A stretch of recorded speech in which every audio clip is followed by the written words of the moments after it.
Hello, everybody. Welcome back if you're joining us again for this episode of Shocker Secrets to Success. I'm Kim Sandlin, the Director of Student Success, um, and I'm probably wearing out the um, introductions I've been here for 20 years and I've been in your shoes, although it was a while ago. But we are here with Alicia. I'll let her introduce herself. Alicia Newell, Student Affairs. Glad to be here.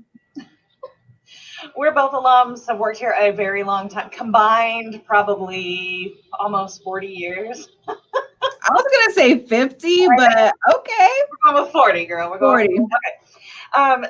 So this episode, we really want to talk with you all about preparing for midterms, how that can sometimes feel a little overwhelming, stressful. It really doesn't need to be. So we really want to talk to you all about how to best prepare. And some resources available that you may want to take advantage of.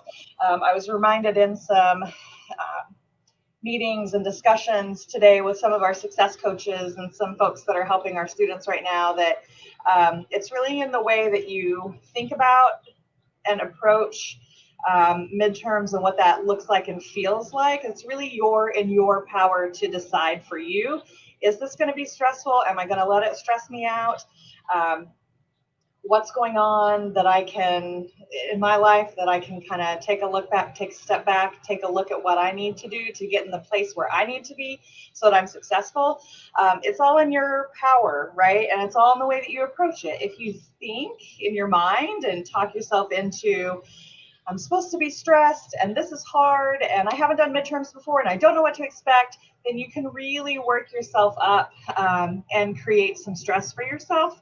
But you don't have to look at it that way. And so we want to just talk through some of that stuff today. So we're going to talk about midterms. We're going to talk about taking advantage of study sessions, supplemental instruction. We've talked a lot in these episodes about supplemental instruction and tutoring and how to go about requesting that and taking advantage of those. So we'll revisit that. Seeing your success coach or a care team member or counselor in CAPS during this time to kind of manage your stress and anxiety potentially surrounding midterms and what that looks like for you. And then just some good reminders about midterms. A lot of you have seen the quote, it's not a bad day does not make a bad life, right? So sometimes if a test doesn't go the way you want it to go, taking a step back and thinking, what did I learn from that experience and what can I change the next time? And looking at that as a valuable experience, although it may not feel good, it's a valuable experience to live through and see how you rebound, how you pull through that, how you respond next time. So that's really the topics and the things that we're going to talk about today. Alicia, would you add anything to that overview at this point? Yeah, I think the most important thing is understanding what midterms mean. And so, as a first generation college student, everyone kept talking about midterms. And I was like, what's midterms? And it's understanding that you are halfway through your semester. And so, if I talked today with a lot of students who were like, I just haven't had the energy, I haven't done my best. And knowing that it's not too late to turn things around. At this point, if making sure that you understand and you know exactly where you're at in your class, talking with your instructors, seeing what you can do to kind of change the dynamic of where you're at, and get back on track and making sure that you finish strong. A lot of times I tell students it doesn't matter how you start, only matters how you finish. And so if you started out a little rocky, it's okay. Just know that this is the time, if any, that you're going to need to put in some serious effort to make changes to finish strong. Yeah. And I think that's a really good point, right? Midterm means it's the middle of the term. That's it. That's what midterm is. I think historically, I think in a previous episode, we talked about how you're told about, well, my college experience was this, or my college experience was that. And it was, oh, we were graded on a midterm and a final, and that's it. And it's going to be hard. And so, we've really come a long way since then. Not only just kind of evolved as we have learned better pedagogical strategies, which sorry, that's a big term. Pedagogy means teaching. So as our professors have learned how to become better teachers and better instructors, they've learned that a midterm and a final, not the best way for the students to really show what or demonstrate the skills that we want them to demonstrate, versus smaller, lower stakes kinds of things along the way. So you now see more common, maybe a few assignments along the way, maybe a group project, maybe a paper, or instead of a final, a project, or instead of a midterm, they'll split that into two smaller exams, a little bit before and a little bit after midterm, just to kind of level it out. So I think it's an old term that really should go away, quite frankly, because it simply means you're halfway through your fall semester. That's all it means. Now, there are professors that will say, I am giving a midterm. And usually if they are giving a midterm, that's a pretty high stakes test, and that's something you should prepare for. So how do you go about doing that? The first thing, as we've mentioned, is to really kind of take a step back. Couple things I would say. First of all, look at the way that you have previously been graded and how you well or not well, things you've done right, things you've done wrong on previous exams and assignments. Look at where there were gaps in your studying. See if there's adjustments that you can make there. The second thing, that's number one. And number two, what I would say is you got to take a look at your time schedule. Because if you are not dedicating the time that you need to perform well on your midterm projects or your exams or whatever, we need to help you make some changes in that, or we need to help you get to the root of the problem. Many times, if there's a time management issue or a procrastination issue, we're talking about this today with our coaches, there's some underlying things, some other things going on that we need to maybe help you with managing that, so that your academic work and your midterms and your performance and your practice to performance, matches the effort you're putting in and your expectations and your goals, what you ultimately want to get. Alicia, would you add to that anything? No, I think you were head on. I think the important thing is even looking at, and a lot of times students, what I've heard a lot lately is students saying that they don't know where they're at in the class. You should know where you're at in the class by the assignments that you're given back, by the tests and quizzes that you've seen come back, and really utilizing those, especially if it's a course where everything builds on one another, is like Kim said, going back and reviewing those either examples that you missed, reviewing that with your SI leader, with your tutor, with the instructor. There could be a graduate assistant for that class, and really making sure that you have that strong foundational understanding as those things are being built upon for the particular course. Yeah. If you're doing that, if you're going back and looking at your notes and reviewing your notes and doing, all of those things that we tell you in study skills how to do, and your teachers maybe in high school have said, you should do this, then maybe you should try them if you haven't.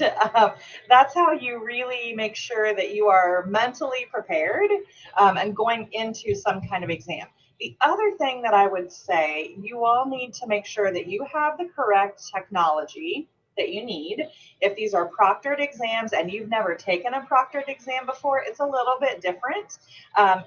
It doesn't need to be overwhelming. If you're a little bit worried, if new technology kind of gives you a little bit of stress, then you need to make sure that you're prepared with the content, right? You got to be ultra prepared with the content. I know what I know. Now my stressor is my technology, right? So we get that. These are kind of new times, and we're using new platforms and stuff all the time.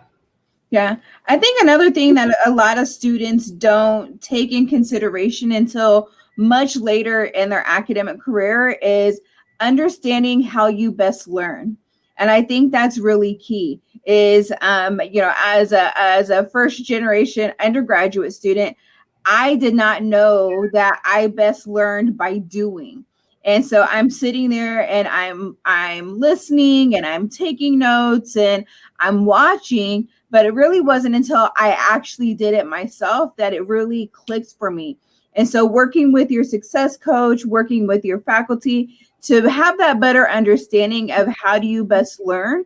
In addition, I think a really important thing is understanding, when you're in a class, and like Kim said, if there's anxiety that kicks in or you get feelings of feeling really overwhelmed, going into some of these tests and quizzes or just classroom settings and having that is making sure that you have an outlet of knowing how to cope and manage with some of those things. And so whether that's, again, talking with a success coach, and you're going to hear us a lot saying, hey, here's these resources, take advantage of them. The university provides a ton of resources to ensure your success. And that's no secret.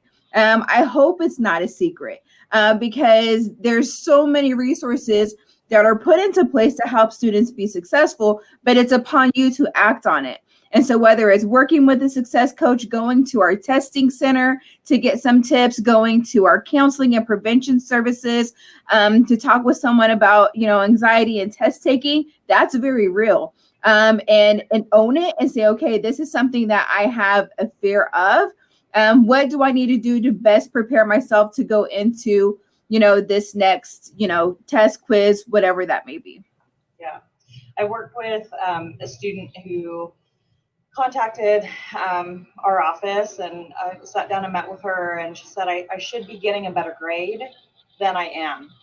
And I was like, okay, well, tell me about how you prepare for class and tell me about exams and talk to me about your processes. And it came out that, she had test anxiety when it came to, she knew the content.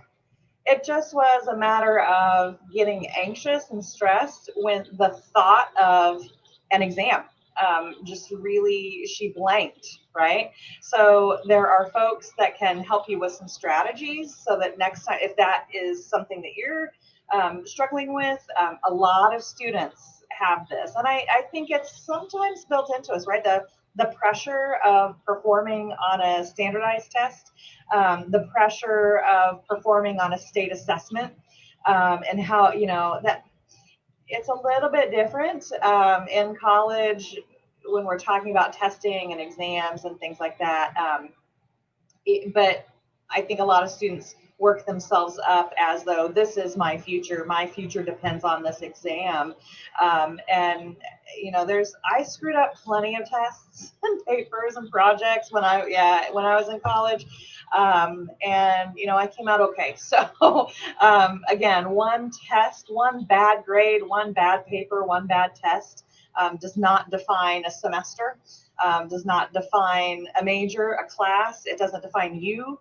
That happens a lot. And at some point, if you haven't, you're lucky that you haven't failed yet, but it probably will happen if we don't push you as a student academically and personally and professionally, then we're not doing our job to prepare you for life after college. So we do expect a lot of students, and so knowing those expectations are sometimes what's hard to kind of manage and understand. So, but so I want to get back to, midterms. This is what happens in these episodes. We just get going and then we've lost track. So, all right. So midterms is coming up. There's a few things on our website that can help as far as putting a study schedule together. If you don't have one, if you don't have any of that time planned out in your schedule, you will want to go ahead and do that. Make some changes if you are able to do that. Our website is right there, wichita.edu/success. And you can go to the study skills section, look for test prep, and also time management, and we can give you some tools, just some simple changes that you might want to consider making. If you have the luxury of cutting back hours at work, that's probably a good idea. You need to get sleep. You need to, put good fuel in your body to be awake and ready for those exams or those projects.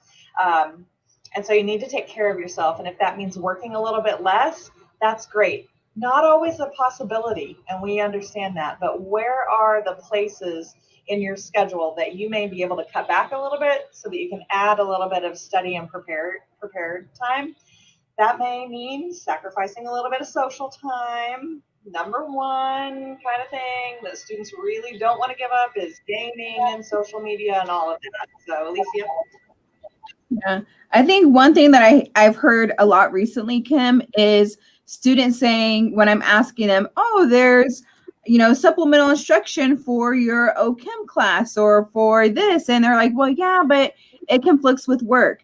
And so understanding that at some point in your collegiate journey, you're going to have to make some tough decisions of when do I have to adjust my schedule to help me better prepare for exams. And it may not be a permanent change, but maybe it's asking your supervisor, hey, or a colleague, hey, can I switch shifts with you or do something because it's needed for you to go. I think there's a lot of benefits, and I mean, the data supports it, of students who go to tutoring and supplemental instruction.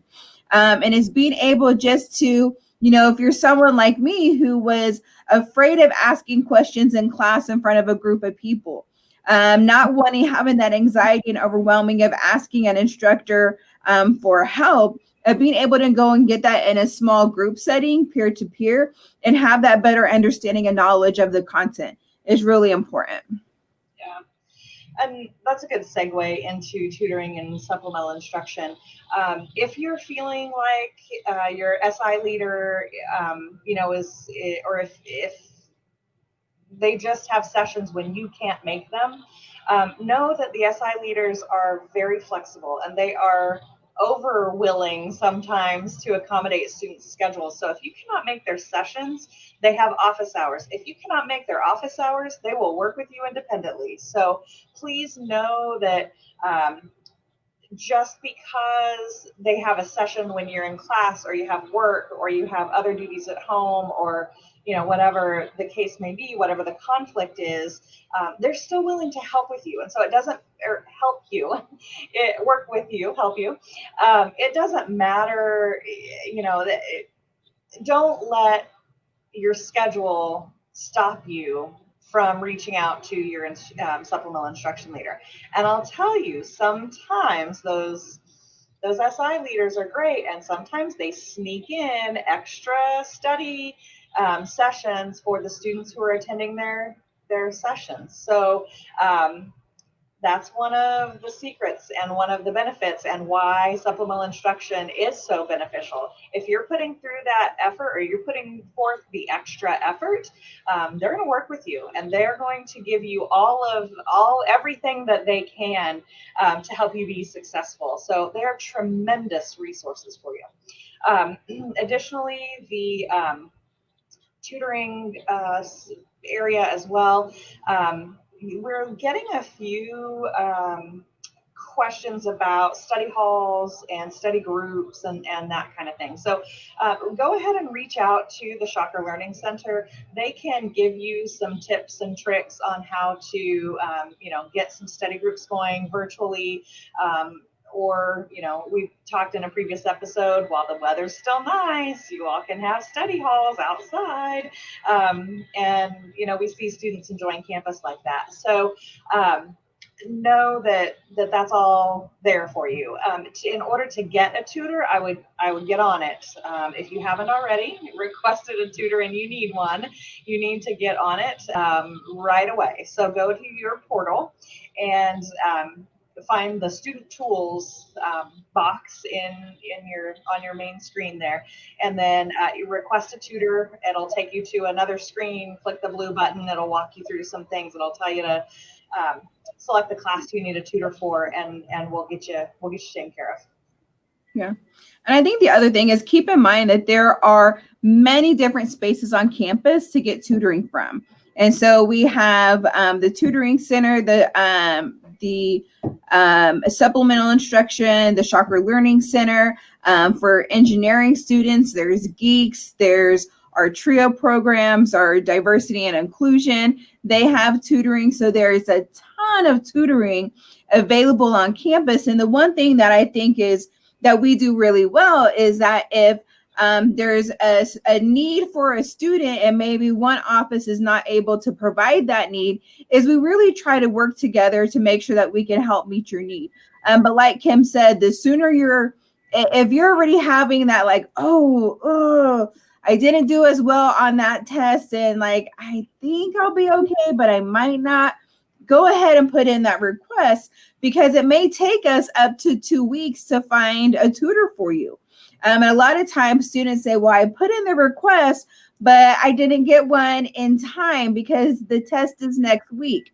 We are not magicians. We can't make, magic happen. Sometimes we can, but it's nice just to make sure that we have enough time to be able to help meet your needs. So the earlier you know that you're going to need it, the better, the quicker you should put in the request. Yeah. And some of our students start out with a tutor and then they're like, I don't need one. I didn't realize that I was doing better than I thought I was, and I'm actually getting it. And then they, then they don't meet with their tutor, or maybe they check in with them a couple times in the semester. Totally cool. Your needs change, right? With your, how confident you feel in your classes. And sometimes, it's a matter of changing a little bit of your study habits, and that's all you need. You get the content. Again, the content's there. You got the content. It's just a matter of studying effectively. So. Yeah. And I think you hit on a really key word, Kim, is confidence. A lot of times by attending either group study sessions or SI or individual tutoring sessions, is that all of that helps build your academic confidence. And you may go in thinking like, I think it's this, but this, and then the tutor's confirming you're on the right track, you're doing the right thing. And so when you go into these exams, you're no longer doubting and second guessing yourselves, and you're building your academic confidence up. And that is huge. I can't tell you enough how many students really struggle with that. And once they meet with a tutor and they start building that confidence, they're able to help their peers and others do the same thing. And so I think that is phenomenal. Highly encourage it. Yes, be confident. Another resource that we should not overlook are your instructors, your faculty. If you are confused about something, visit them during student hours. We have said this multiple times in our episodes as well. They're waiting for you. They want to help you. And sometimes it's just, if you don't know quite how to ask them a question, I was following along and then you spoke really fast and I lost it when you started talking about whatever, right? And so it can be just, I was with you and then I wasn't. So can you help me understand this little piece better? Because again, if you are giving your studies and your classes the time and dedication, it will show, and that will be very evident to the professor that you are trying and you are giving it your best, and they will be much more willing to help you. And because if you show up and you say, I kind of don't get what we're talking about, can you explain it again? That's probably not what you want to say or how you want to act. But if you say, again, I was with you, I totally get the first chapter, I got lost in the second, but I picked it back up. And so I just need to help you, or have you help me by filling in some gaps of some information that I'm not getting. So explain what you know so that they can help you with what you may not be getting, right? So again, make that effort, and they can give you confidence as well, right? They can say, yeah, I really noticed that you were engaged in class and you were using your, you had your camera on and you were using your thumbs up and raising your hand and those kinds of things. That also can help you and give you a little bit of confidence too. So Okay, want to talk briefly. We're going to try to keep this one at 30 minutes, guys. I want to talk briefly about the use of success coaches again, and the uses of counselors, and when you go to what person and seek out what resource. It really doesn't matter where you begin. If you feel like you've got test anxiety, or are trying to manage your stress. You can begin with a success coach. We can help you prep, and usually within about one or two conversations, we'll be able to tell if you need to work with a counselor. We can help you with all the preparations, but our coaches are not counselors. And so what we would do at that point is refer you to a counselor in counseling and prevention services who could work with you in really coming up with some strategies to manage your anxiety in the moment, so that when finals come, you're better prepared. They can certainly give you some short-term assistance in, the next week. If you have midterms during midterm week, they can certainly give you some quick tips and things. But they are incredible resources, and I want to make sure that we make that distinction. We can help you with test prep and all of that good stuff, but when it comes to anxiety, we will make a referral over to our friends over in CAP. Alicia, would you add anything or clarify? Yeah, I think that's really key is understanding. Got a surprise guest there, but is understanding that regardless of where you end up on campus, whether it's in student success, if it's over with care team, if it's over with CAPS, any office, one stop, we're going to help get you connected and hooked up with the resources that you need. It is upon you to act with those resources and utilize them. I think a lot of times the hardest part is taking that first step and actually utilizing it. And it's a difference in utilizing the resource and being consistent with the resource. Just because you go to SI or tutoring one time does not mean that's enough to help you make a significant shift of where you need to be. You have to be consistent with these resources and saying, I need this in order to adjust. I need this in order to do better. And understanding that your timing and your planning is also going to have to shift to accommodate that. And, if you need that accountability partner of, hey, I need you to check in and make sure that I need someone to look at and I have students all the time, as does Kim, that they come and they meet with us and we're looking at their Blackboard and we're seeing how their classes are. If you need that level of accountability, talk with your success coach, talk with us, because that's what we're here for. A lot of times it's, out of sight, out of mind. But if you're being accountable to somebody, sometimes that makes a big shift until you can get into a habit. And so again, make sure you're utilizing those resources. Yeah. Keeping an eye on the clock here. Last point, and this is a hard pill to swallow sometimes. You are graded on your performance, not your effort, right? Your professors do not know how hard you studied. They don't know if you are working in a study group. They don't know if you're going to supplemental instruction. They don't know the effort that you're putting in. You are graded on your performance. And that's really, again, when that student came forward and said, I'm not getting the grade that I should be getting, given how much time I'm giving to this subject. Again, she knew the content. She just had an underlying issue that we helped her get support for. Simple as that, right? But your professors don't necessarily know what's going on except during the time of class, whether you're paying attention or not, whether you're studying or not, whether you're preparing or not, whether you're utilizing resources or not. They don't know. So they will use your performance, your written skills with essays, how many answers you're getting right, that kind of thing. So sometimes that's hard to understand, but it's a good perspective to have when you're not exactly excited about your grades. Don't automatically get mad at your instructors. We need to work with you on what might be happening there, especially if you're pretty confident with the content. So.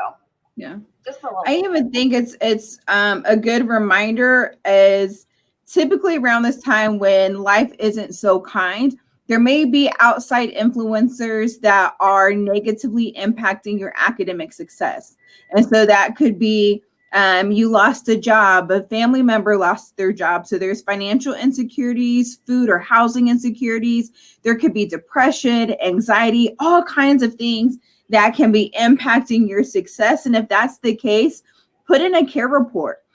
Talk to a success coach, talk to someone at CAPS, because we can work with your faculty member, making sure that we're getting you the care and support that you need to successfully work through those things. And so knowing that not only is the academic rigor and all of that is very important and critical as well, but so also is your self-care and making sure that you're taking time to take care of yourself, not just the mental, but the emotional and physical health and well-being of yourself as well. And the last thing that I'll say is remembering that there is a significant difference when we say we're studying and doing homework.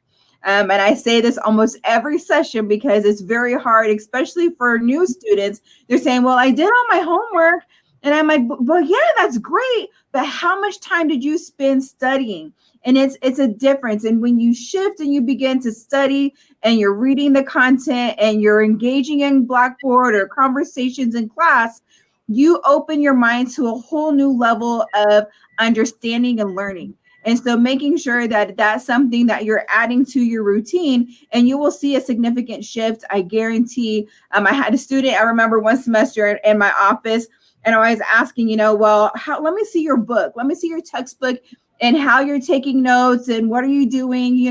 Let me see your notebook. And when he pulled out and I can't make this stuff up, y'all, when they pulled out the textbook from their backpack, a $342, and I remember the amount, $342 textbook.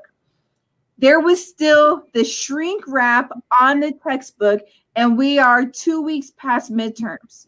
Do not be that person. You have to utilize the resources, the tools, the technology, the textbooks in order to be successful. Yeah, it is really incumbent upon you to give the effort that you can. We can give you 55 resources for one note-taking question that we get, but you have to make the effort. We're hearing a lot of, well, they're not helping me.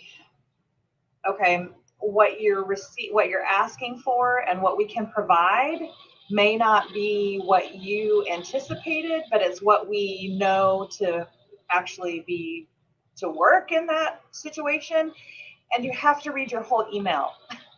Don't stop reading after the first 3 lines. You have to read the entire email. We have lots of students who get very confused on the different types of tutoring that we offer. And so they think that one area isn't helping them when in fact that area might have connected them to something else that's actually better for them, right?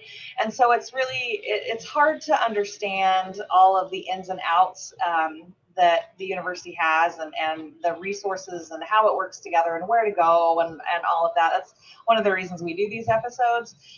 Start somewhere and know that there's a tremendous web of people that work together to make sure that we're connecting you in the best way possible based on what we know to be true about that service. So. Hence, it's not a secret anymore. Kim and I are giving it to you live. So. All right, I think we are at the end of time and we are through all of our topics. So thank you all again for joining us for this Shocker Secrets episode. We will be here again shortly in doing some information on scholarships and financial aid and FAFSA and finances next time. So that's always an exciting topic. So thanks for joining and we'll see you next time, everybody. Thank you.